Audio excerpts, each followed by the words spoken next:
Just so you know, this is not my fault if this camera is totally off. It's GoPro's fault. Thanks, GoPro, for making an app that doesn't connect my phone when I want it to. And it only seems to happen when I'm in a hurry.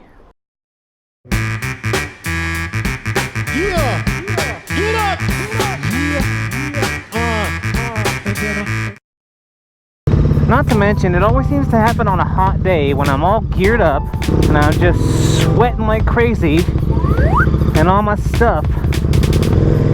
But what are you gonna do? We're out on the road now.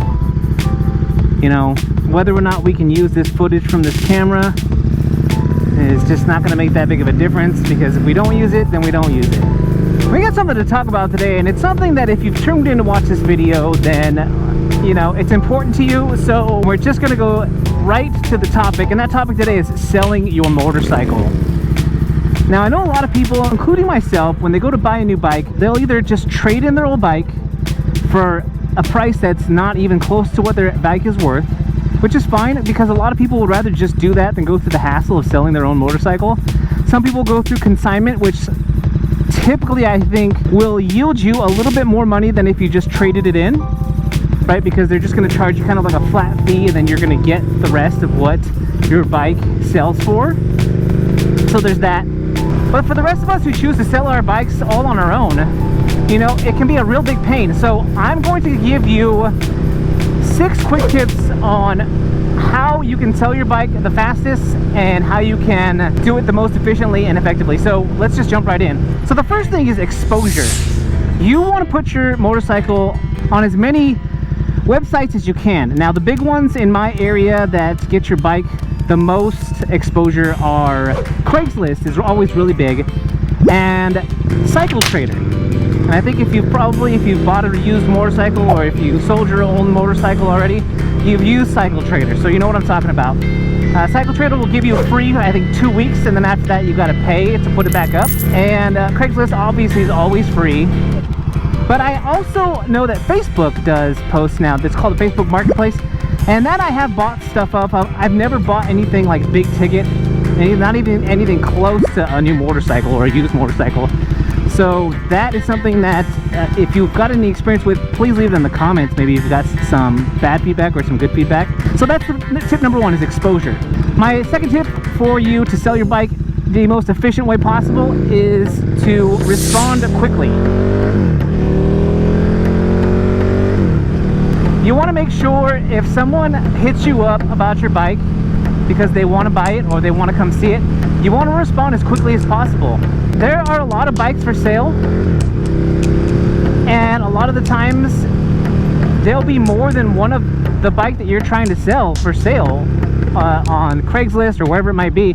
And if you don't get back to that person quickly, then that person could end up buying somebody else's motorcycle. I'm just going to go because it's not going to read me. Let this car go.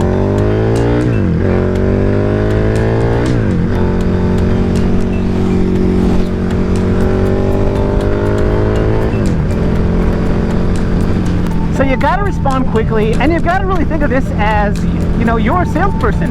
You know, does that mean you got to respond to someone within a few minutes if they send you an email? I would say no, but if someone texts you, you probably want to send that text back, even if you've got to say, hey, I'm busy right now, but I'll text you as soon as I can. They need to know that A, the bike is still available, and B, that you're somebody who, you know, is really motivated to sell their motorcycle to them. The third thing might not be apparent, but the third thing is be accommodating.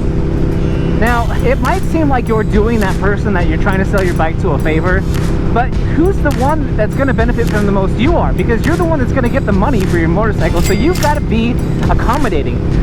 If they want to meet you somewhere, you want to try and meet them.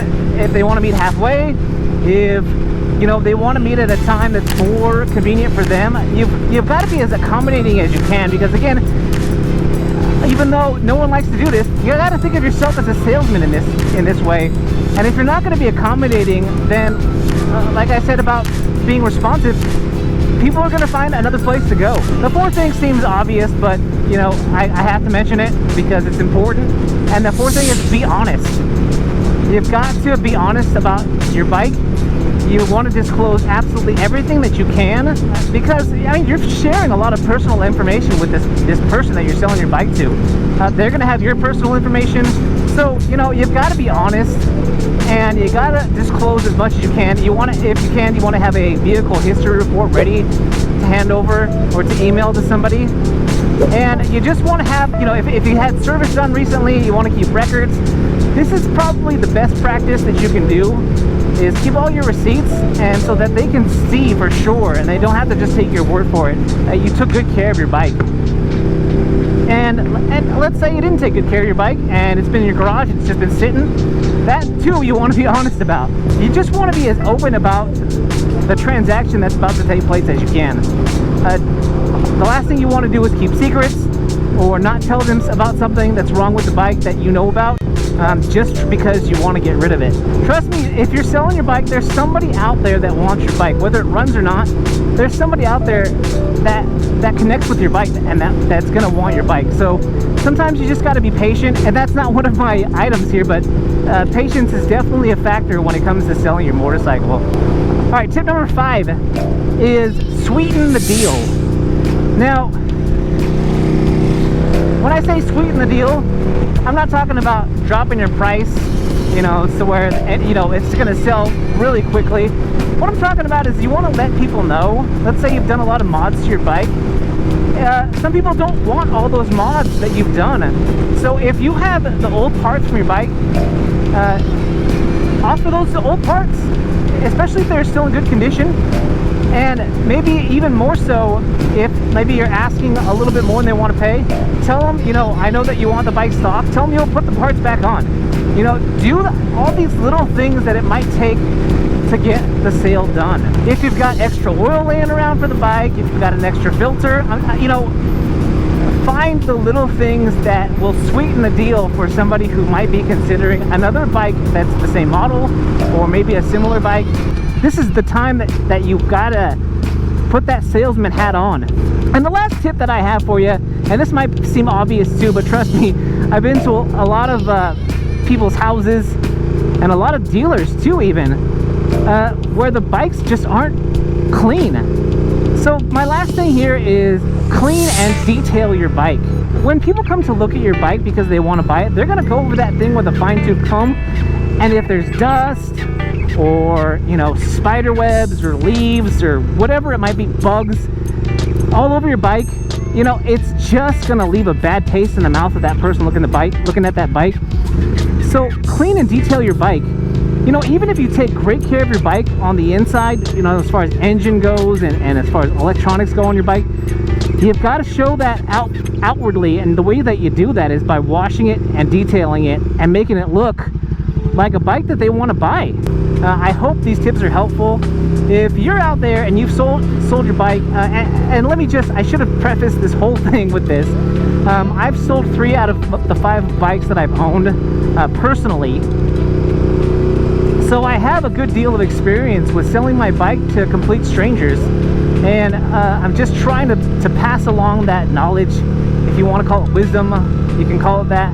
But I just want to pass my experience on to you if you are in the market of selling your motorcycle. But guys, that's all I've got for you today. If you like this video, make sure that you hit that thumbs up down there, which is the like button. And if you haven't already, smash that subscribe button. Come on, buddy. Share the lane. Guys, if you're out there riding, be safe. And if you're not riding, get riding. I'm that one guy, and I am out.